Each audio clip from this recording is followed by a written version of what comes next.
కారం రంగు రుచితో ఉంటుంది. ఆచి మిరపపొడి అదరగొట్టే కారం రంగు రుచి. నేను మొన్నే చెప్పా, గ్రామ పార్టీలో ఏమైనా సమస్య ఉంటే మండల్ పార్టీని కలవాలి, మండల్ పార్టీలో సమస్య ఉంటే నియోజకవర్గ కమిటీని కలవాలి, వాళ్ళకి సమస్య ఉంటే ఏకంగా జిల్లా కమిటీ కలవాలి, వాళ్ళ కూడా సమస్య పరిష్కారం కాకపోతే ఎప్పుడు నవ్వుతున్నావు మన అధ్యక్షుల వారు పల్లా శ్రీనివాస్ గారిని కలవాలి, ఆయన వల్ల కూడా అయిపోతే మీ లోకేష్ మీకు అండగా నిలబడతారు, మీ సమస్య పరిష్కరించే బాధ్యత నేను తీసుకుంటానని పసుపు సైన్యానికి ఈ సభాముఖంగా నేను హామీ ఇస్తూ, ఈరోజు గౌరవ ముఖ్యమంత్రి గారు చంద్రబాబు నాయుడు గారు వేదిక పైన వచ్చినప్పుడు ఒక పాట పెట్టారు. ఆ క్షణంలో నాకు చాలా బాధ వేసింది. ఎందుకంటే ఆ పాట వినిన తర్వాత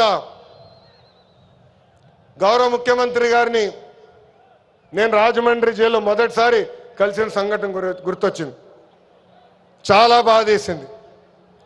ప్రజల కోసం ఆయన జీవితం ఆల్మోస్ట్ పోయింది. అక్టోబర్లో 2003 బాంబ్ బ్లాస్ట్లో నక్సలైట్లు ఆయన పైన దాడి చేశారు.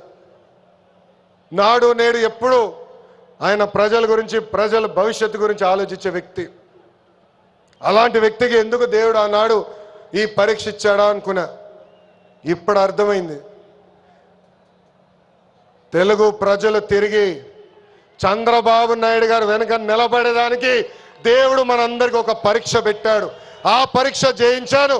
అందుకే ఈ రాయలసీమ గడ్డ తెలుగుదేశం పార్టీ అడ్డా అని తెలుపుకుంటూ నాకు ఇంత అద్భుతమైన అవకాశం ఇచ్చిన ఈ పసుపు సైన్యానికి పేరు పేరున నా హృదయపూర్వక ధన్యవాదాలు తెలుపుకుంటూ మీ అందరి దగ్గర నుంచి సెలవు తీసుకుంటున్నా.